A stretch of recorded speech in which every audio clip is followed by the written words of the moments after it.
러시아 우크라이나 전쟁 이후로 미국이 러시아의 해외 달러 자산을 전부 동결하는 조치를 취했잖아요. 미국과 조금이라도 척질 가능성을 가지고 있는 국가들은 내가 준비금을 달러로 갖고 있으면 혹시라도 이거 동결당하면 어떡하지? 라는 고민을 하기 시작한 거고, 점점 달러보다는 금이 낫겠는데? 라는 생각을 하기 시작하는 거죠. 그리고 저는 이게 지금 금값을 올리는 가장 큰 요인이 된다라고 생각을 하고 있습니다.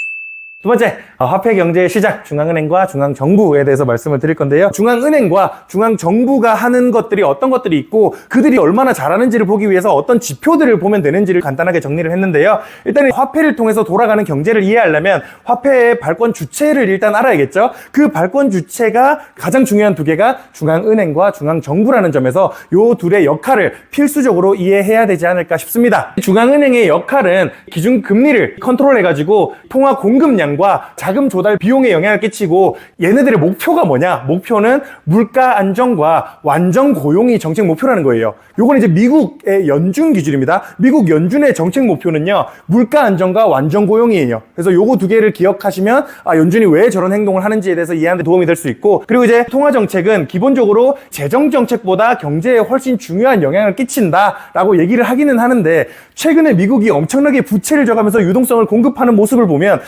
최근에는 좀 재정 정책이 좀 영향이 더 큰 것 같다라는 생각이 개인적으로 드는 것 같기도 하고요.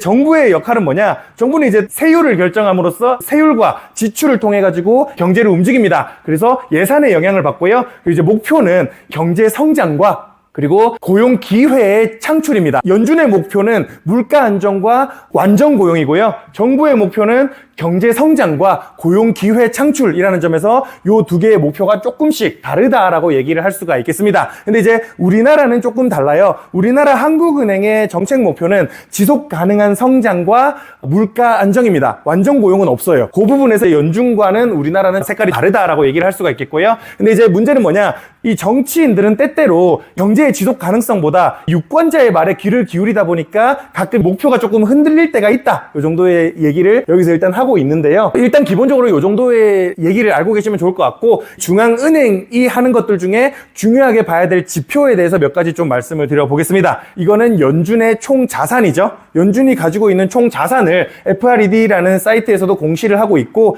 연준 홈페이지에도 공시를 하고 있습니다. 요거는 어떤 의미냐? 중앙은행이 하는 역할은 중앙정부한테 돈을 빌려줄 수 있는 역할이에요. 중앙은행은 돈을 찍어낼 수는 있지만 그 찍어낸 돈으로 직접 서비스를 구매할 수는 없습니다. 그들이 살 수 있는 거는 금융상품밖에 없고, 그들이 살 수 있는 금융상품은 국채라거나 아주 우량한 회사채 정도로 아주 협소한 범위에서 살 수가 있는 거죠. 근데 이제 그 채권을 산다는 것 자체가 그들한테 돈을 빌려줘가지고 돈을 쓸 수 있게 만들어주는 거고, 얘네들의 자산이 늘어났다는 거는 결국 그만큼 돈을 많이 빌려줬다는 뜻이고, 그만큼 돈을 찍어냈다는 뜻입니다. 그래서 연준의 자산은 즉 찍혀진 화폐의 총량이라고 생각을 하셔도 될 것 같아요. 2008년에는 1조 달러에도 안 됐었는데 서프라임 모기지가 터지고 4조 달러까지 늘었다가 코로나 터지고선 9조 달러까지도 늘어났다가 지금은 7조 달러로 찍혀낸 화폐량이 줄어들고 있습니다.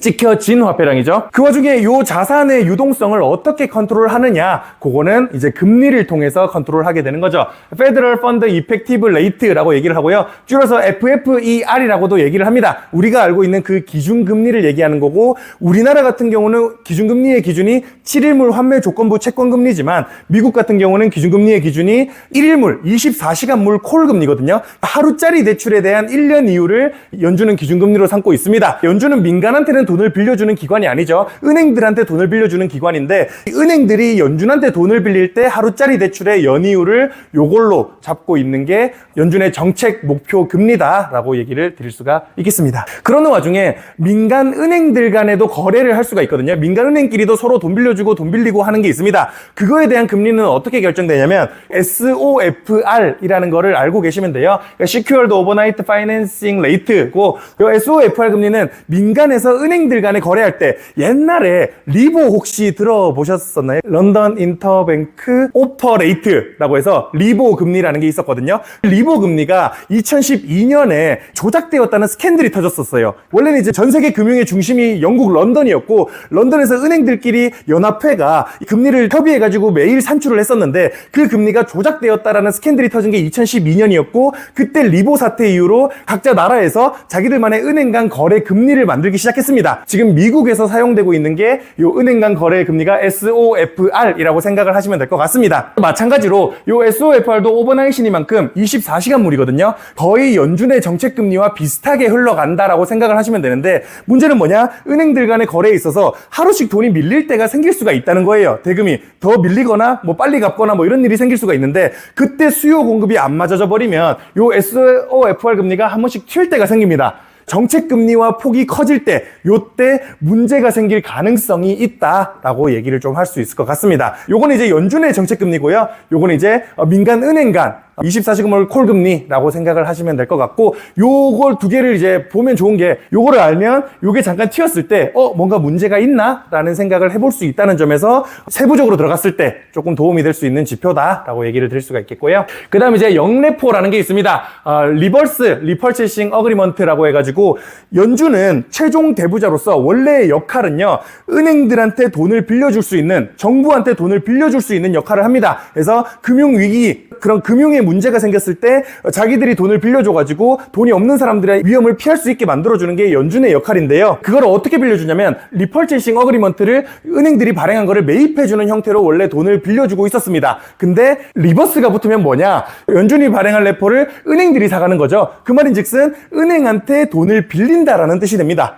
몇 바퀴 돌려서 얘기하니까 되게 좀 헷갈리실 수가 있는데, 따지고 보면 은행들의 예금인 거예요. 영레포를 쉽게 얘기하면. 그러니까 은행들이 연준에 예치하는 예금이라고 생각을 하시면 됩니다. 근데 재밌는 포인트가 뭐냐? 기준금리가 아주 낮을 때는 은행들 입장에서 연준한테 돈을 빌리는 게 이득이라는 거예요. 어차피 이자가 0%면 뭘 해도 0%보단 낮겠지가 된다는 겁니다. 채권을 사더라도. 근데 문제는 지금처럼 기준금리가 5%까지 올라갔는데 5%보다 매력적인 자산이 있나? 라는 생각들을 은행들도 많이 한다는 거죠. 그런 관점으로 접근을 해볼 때, 금리가 높으면 높을수록 보통은 영레포 잔고는 증가합니다. 연준한테 돈을 빌리느니 연준한테 돈을 맡기는 게 낫겠다라고 시장이 생각을 한다는 거죠. 그렇게 되면 뭐냐? 연준의 영레포 잔고가 증가를 하게 되고, 연준은 은행들한테 요 영레포 잔고만큼 이자를 지급해줘야 돼요. 그리고 또 한 가지, 연준은 영리기관이 아닙니다. 돈을 벌고자 하는 기관이 아니기 때문에 여기 영레포가 쌓인다고 해서 이걸 어디에 쓰지를 않아요. 그러면 이거는 뭐냐? 유동성을 간접적으로 흡수하는 장치가 돼줍니다. 연준의 영레포가 2조 4천억 달러까지 늘었을 때는요, 이때는 연준이 자산이 9조 달러까지 늘었을 때거든요. 근데 9조 달러까지 늘었음에도 불구하고 영레포가 2조 4천억 달러까지 늘었다는 거는 실제로 시장에 풀린 현금은 7조 달러 정도밖에 안 된다라고 해석을 하셔도 어느 정도는 무방하다는 겁니다. 영레포가 유동성을 거꾸로 흡수하는 역할을 하게 되니까. 그리고 이제 최근에 영레포 잔고가 엄청 줄어가지고 2,200억 달러까지 줄어들었거든요. 이게 또 재밌는 포인트가, 연준의 자산이 9조 달러에서 7조 달러로 2조 달러 줄어들 동안 영레포 자금도 2조 달러가 줄어들었습니다. 그래서 그만큼 연준이 흡수한 유동성만큼 다시 영레포에서 시장의 유동성으로 빠져나갔다는 거죠. 연준이 이제 양적 긴축을 한다고 하기는 했지만 영레포 잔고가 줄어들므로써 양적 긴축은 사실상 긴축이 아니었다라고도 얘기를 할 수가 있을 것 같고, 그럼에도 불구하고 어쨌든 간에 요 대차 대조표상 자산 자체는 계속해서 줄어들고 있는 모습입니다. 얘기 드렸지만 영레포라는 게 늘어나면 당연히 연준이 시중은행한테 지불해야 될 돈도 늘어나게 되는 거고, 연준은 영리기관이 아닌 만큼 이 수익금이 생길 거잖아요. 다른 은행들이나 이런 데 돈을 빌려주게 되면 연준이 수익금이 생깁니다. 그 수익금은 정부로 이전시켜줍니다. 그래서 정부가 사용할 수 있는 돈이 되는 게 이 연준의 방식인 건데, 문제가 뭐냐? 요게 연준에서 재무부로 이전시키는 계정이에요. 연준이 이자를 받았다면 이자를 정부한테 이전시켜줘서 정부가 예산으로 쓸 수 있게 만드는 게 경제가 돌아가는 원리인데, 원래는 이제 계속 플러스를 유지를 하다가 최근에 영레포 잔고가 많이 늘어나고 연준이 시중은행에 돈을 많이 줘야 되는 상황이 되다 보니까 연준의 이익금이 없어지게 되는 겁니다. 연준의 이익금이 없어졌다는 것은 당연히 정부에 줄 돈이 없다는 뜻이 되는 거고, 그래서 요 계정은 정부의 숨은 부채라고도 많이 불려요. 그러니까 정부의 부채로 인식되지는 않지만 그만큼 연준이 줄 돈이 없어졌다라는 뜻인 거니까요. 그래서 여태까지 연준이 지불한 이자는 지금 2천억 달러에 달할 정도가 됐고요. 이제 금리가 떨어지고 다시 이익금이 생기기 시작하더라도 한참 동안은 정부에 줄 수가 없게 될 겁니다. 이익잉여금 자체가 없을 거니까요. 그런 측면에서 앞으로 당분간은 연준이 정부한테 이전시킬 자금이 없어진다라고 생각을 하시면 되겠습니다. 연준은 이런 식으로 돈을 찍어내고 정부를 중심으로 해가지고 신용시장을 만들어 나갑니다. 그래서 이 중앙정부에 대한 얘기를 좀 드릴 건데요. 미국 정부의 상징이죠. 백악관, 화이트하우스고, 우리나라 정부의 상징은 원래 청와대였는데 이제는 용산이 돼버렸죠. 용산이 지금 우리나라 정부의 상징이 됐습니다. 정부가 정책을 펼치는 방식은 세금을 받거나 채권을 발행을 하곤 합니다. 그렇게 만들어진 돈으로 재화나 서비스를 구매하는 형태로, 요 건물 지을 때도 사람 써야겠죠. 그래서 서비스를 구매하고 건물 짓는 자재 사야 되니까 그 재화를 구매함으로써 시중에 돈을 풀게 만드는 거죠. 대표적인 게 대공황을 극복하기 위한 뉴딜 정책, 이런 것들이 이제 정부의 대표적인 재화와 서비스를 구매하는 정책이었다라고 얘기를 할 수가 있겠는데요. 그런 형태로 연준으로부터 돈을 빌려가지고 시장에 돈을 풀어내는 방식으로 부채를 늘려나갑니다. 세금을 적게 걷으면 적게 걷을수록 부채는 계속해서 많이 늘어날 수밖에 없겠죠. 우리나라 같은 경우는 사실 박정희 때까지만 해도 되게 건전재정이었어요. 세입과 세출을 똑같게 만들어라 라는 게 우리나라의 되게 중요한 문제였었거든요. 부채 비율 자체도 GDP 대비 40% 밑으로 유지하는 게 아주 중요한 문제였습니다. 근데 박근혜 때 한참 이슈가 됐었죠. GDP 대비 부채 비율이 40% 넘어갔다. 이걸로 이제 되게 문제가 많이 됐었는데, 최근에는 GDP 대비 부채 비율이 60%까지, 정부 부채예요. 정부 부채 비율이 60%까지 넘어가는 모습을 보면서 지금 우리나라 부채 비율 너무 높아지는 거 아니냐, 이런 얘기가 나오고 있는데, 사실 그것조차도 우리나라 경제 규모로 따져봤을 때는 아주 적은 겁니다. 우리나라는 여전히 아주 건전한 재정을 가지고 있고, 물론 연금 충당 부채 이런 것까지 포함하면 조금 문제가 생길 수는 있겠지만,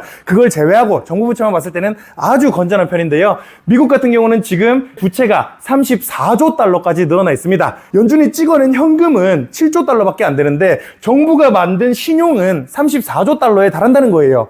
그리고 이제 연준이 찍어낸 돈을 기반으로 만든 민간 부채는 또 마찬가지로 거의 40조 달러 정도 됩니다. 연준이 푼 돈은 7조 달러인데 실제로 시장에 돌고 있는 돈은 70조 달러가 넘습니다. 찍어낸 부채로 인해서요. 그거는 모두가 신용으로 만들어진 돈이다 라고 생각을 하시면 될 것 같습니다. 미국 달러는 실제 만들어진 돈보다 신용시장이 10배 크다라고 생각하셔도 거의 무방합니다. 근데 어쨌든 간에 정부 부채는 지금 무려 34조 달러에 달할 정도고, 특히나 코로나 이슈로 어마어마하게 많은 부채가 빠르게 늘어나고 있는 상황입니다. 그리고 이제 요 부채를 컨트롤할 수 있는 게 금리라는 거죠. 일단은 중앙은행이 24시간물 콜금리로 기준금리를 정해놓고 그걸로 이제 거래를 할 수 있게 만들어 놓긴 했지만, 그거를 기반으로 사람들이 채권 거래를 하는데도 많이 이용을 합니다. 미국은 어쨌든 만기를 정해놓고 채권 발행을 계속함으로써 이 부채를 조절을 하게 되고요. 시장 금리가 어떻게 결정되냐면, 일단 기준금리를 기반으로 해가지고 연준이 앞으로 금리를 어떻게 할 것 같다라는 예상을 시장도 할 거잖아요. 연준이 금리를 많이 낮출 것 같으면 시장에서 먼저 반응을 하게 되겠죠. 앞으로 금리가 떨어질 것 같으면 보통 시장 금리는 내려가게 되고, 앞으로 금리가 오를 것 같으면 요 시장 금리는 올라가게 됩니다. 그리고 모든 게 공급과 수요의 법칙인 것처럼 미국 부채도 마찬가지겠지만, 미국이 채권을 더 많이 찍어내겠다라고 하면 국채 금리는 상승하게 됩니다. 반대로 이제 미국이 채권을 더 안 찍으려고 하는데 시장에서 미국채 너무 필요해, 가져야겠어 라고 하는 요구가 많아지면 국채 금리는 하락하게 되겠죠.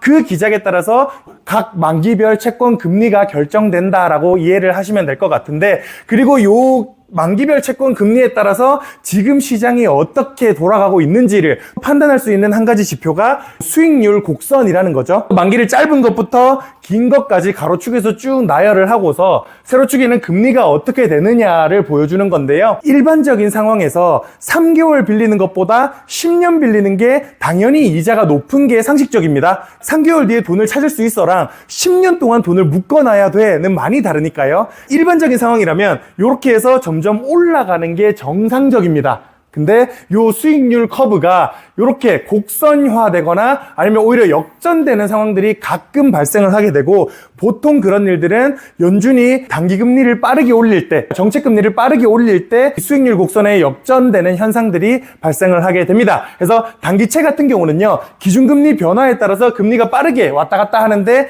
장기채 같은 경우는 아무래도 멀리 10년 뒤에 금리가 어떻게 될지는 사람들이 예측하기가 힘들잖아요. 그러다 보니까 움직임이 느립니다. 보통 단기채 금리는 기준금리가 떨어지게 되면 빨리 뚝 떨어지게 되고, 정책금리가 올라가게 되면 빨리 뚝 올라가게 되는데, 장기채 금리는 보통 천천히 움직이다 보니까 금리 인상기에는 수익률 곡선이 역전되는 게 일반적이고요. 그런 현상이 발생을 하다 보니까 10년물, 2년물 스프레드가 수익률 역전되면 침체가 발생한다, 이런 이슈가 나오는 게 뭐냐면요, 보통은 금리를 올리면 경제가 둔화되잖아요. 둔화되다가 이제 어떤 임계점을 넘기면 침체가 오게 되다 보니까 어쩔 수 없이 연준은 또 급하게 금리를 내려야 되는 거고, 급하게 내리다 보면 단기채가 빨리 떨어지다 보니까 당연히 수익률 곡선이 정상화되고 그때를 침체라고 부르는 거죠. 그래서 수익률 곡선이 역전되면 침체가 온다라기보다는 침체가 와서 수익률 곡선이 정상화됐다라고 얘기하는 게 좀 더 이제 맞는 표현이기는 합니다. 최근에 2년물과 10년물 금리는 이제 역전이 해소가 돼가지고 10년물 국채금리가 더 높아진 상황에 있다라고 얘기를 드릴 수가 있겠습니다.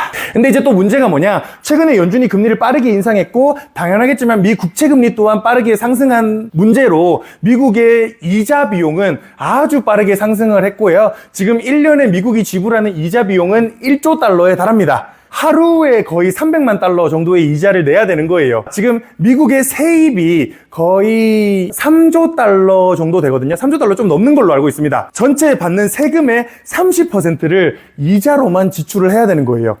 그 정도로 미국의 이자 비용은 아주 비싸졌다라고 말씀을 드릴 수가 있겠습니다. 그러다 보니까 정치인들은 연준한테 청문회에 나와가지고 금리 왜 안 내립니까? 경제 지금 이렇게 힘든데 빨리 금리 내리세요 라는 요구를 할 수밖에 없는 거죠. 그럼 아무래도 금리가 떨어지면 미국이 지불하는 이자 비용은 좀 낮아질 수가 있겠으니까. 그러는 와중에 또 미국은 재정 지출을 어마어마하게 하고 있고, 그래서 국채 또한 아주 빠르게 계속해서 찍어내고 있습니다. 문제는 국채를 계속 찍어내면 금리는 더 비싸질 텐데, 그런 문제에서 이자 비용이 너무 빠르게 증가하는 문제가 계속해서 지속된다면 미국의 경제가 지속 가능한가에 대한 우려가 생긴다는 점이 최근에 금융시장의 이슈라면 이슈가 될 수도 있겠죠. 근데 또 재밌는 포인트가 일반적으로 GDP의 100%를, 부채 비율이 GDP의 100%를 넘어가면 위험하다라고 얘기를 하거든요. 선진국 입장에서는. 신흥국 입장에서는 성장 속도가 원체 빠르니까 부채 비율이 좀 높아도 괜찮아, 성장 더 많이 해서 녹이면 돼 하는데, 선진국 입장에서는 일반적으로 부채 비율이 너무 높으면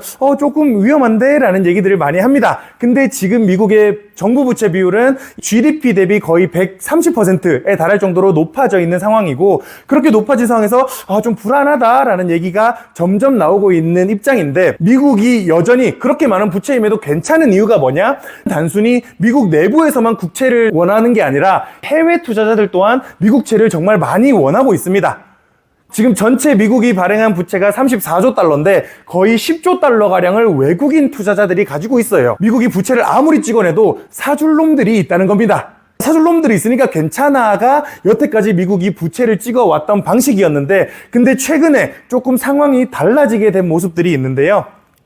지금 세계 준비금이에요. 지급준비금을 얘기를 하는 건데, 이게 어떤 개념이냐면, 화폐는 결국 신용입니다. 신용을 종이 쪼가리에 표현한 게 화폐예요. 근데 나를 얼마나 믿을만 하느냐, 요 돈이 얼마나 구매력이 있느냐는 결국 국력으로 결정이 되겠죠. 근데 대한민국의 원화, 좀 더 심하게는 필리핀 페소화, 이런 것들은 뭘 믿고 이 돈을 가지고 있겠느냐라는 의문이 생깁니다. 그런 점에서 자유롭기 위해서 각국 정부들은 우리가 돈 찍어내는 거 신뢰할 수 있는 수단이 우리 창고에 이렇게 쌓여 있어 라는 의미로 준비금이란 거를 챙겨 놓거든요.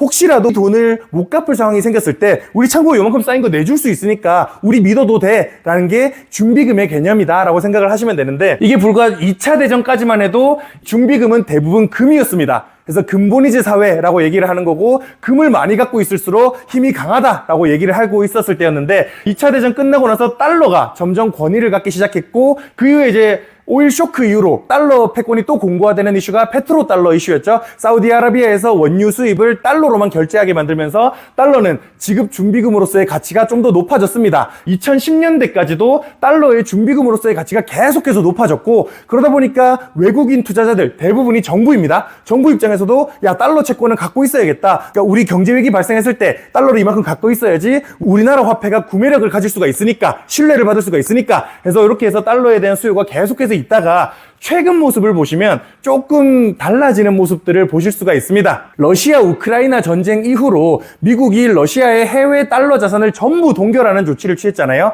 그런 모습을 보고 난 세계 국가들은, 미국과 조금이라도 척질 가능성을 가지고 있는 국가들은 내가 준비금을 달러로 갖고 있으면 혹시라도 이거 동결당하면 어떡하지? 라는 고민을 하기 시작한 거고, 점점 달러보다는 금이 낫겠는데? 라는 생각을 하기 시작하는 거죠. 그리고 저는 이게 지금 금값을 집값을 올리는 가장 큰 요인이 된다라고 생각을 하고 있습니다. 그런 측면에서 봤을 때 여태까지는 해외 투자자들 또한 미국 채권을 사주는 아주 어마어마한 바이어였는데 앞으로도 과연 그럴까? 어쨌든 채권 발행은 계속 늘어날 건데 이자 비용도 더 늘어나고 미국이 지금 2개의 전장을 치르는 동안 재정 지출은 계속해서 커지고 있는데 당연히 세입으로는 부족하니까 더 많은 부채를 지게 될 건데 요거를 과연 누가 사줄 것인가? 의 관점으로 접근을 해보면 해외 투자자들은 점점 미국 채권을 사지 않을 가능성이 존재하고 그런 측면에서 공급은 늘어나는데 수요는 감소하면서 미국채 금리가 상승할 가능성이 존재한다라고 저는 생각을 조금 하고 있습니다. 그리고 이제 또 한 가지 요건 이제 미국 재무부 TGA라고 얘기하거든요. 트레저리 제너럴 어카운트라고 얘기하는데 개인으로 따지면 주거래 은행 계좌 정도로 생각을 하시면 될 것 같아요. 뭐 투자는 이제 변액보험으로 한다고 쳐도 한 달에 쓰고 버는 돈은 우리 월급 계좌로 받아서 그거 이제 딴 데 이체시킨 다음에 우리가 쓸 돈을 냅두잖아요, 통장에. 그 개념이 TGA라고 생각을 하시면 됩니다. 정부가 그때그때 쓸 돈, 세금으로 들어오는 돈은 전부 다 요 TGA라는 거에다가 입금을 해놓습니다. 지금 정부가 당장 쓸 수 있는 돈이 얼마 있느냐라는 거를 요 TGA라는 것들을 통해서 알 수가 있고 요것 또한 정부의 유동성이라고 생각을 하시면 될 것 같습니다. 기본적으로 요게 중앙은행과 중앙정부가 할 수 있는 것들 중에 우리가 좀 눈여겨보면 좋은 지표들을 제가 대략적으로 정리를 좀 한 거거든요. 그런 측면에서 앞에 간단하게 설명드렸지만 중앙은행의 역할과 중앙정부의 역할을 잘 알고 있으면 화폐 경제가 어떻게 돌아가는지에 대한 뿌리 정도는 이해를 하신 거고 이제 줄기가 어떻게 뻗어나가고 가지가 어떻게 뻗어나가는지는 각자 연구를 통해 가지고 좀 알아볼 수 있는 좋은 정보를 제공한다라고 말씀을 드릴 수가 있을 것 같습니다. 그래서 정리를 드리자면요. 화폐 경제를 이해하기 위해서는 발행 주체인 중앙은행과 중앙정부를 이해하는 것이 필수 불가결합니다.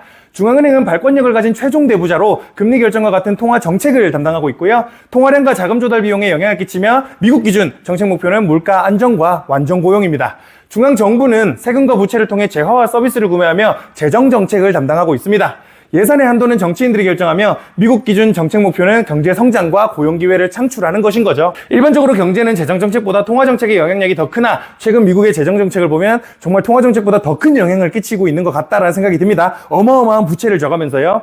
그래서 FFER 정책 금리죠. SOFR은 이제 은행 간 거래할 때 쓰는 금리고 원래는 이제 리보 금리, 런던 간 은행 연합회 금리였는데 리보 스캔들이 2012년에 터지고 차차 다르게 바뀌어가고 있고 미국은 SOFR을 쓰고 있고 다른 나라도 또 다 다른 나라만의 기준이 있습니다, 이제는. 그 이제 영래포, 그리고 이제 TGA 같은 개념들을 알면 통화 및 재정 정책을 이해하는데 좀 도움이 되실 것 같습니다. 혹시 궁금하신 거 있으실까요?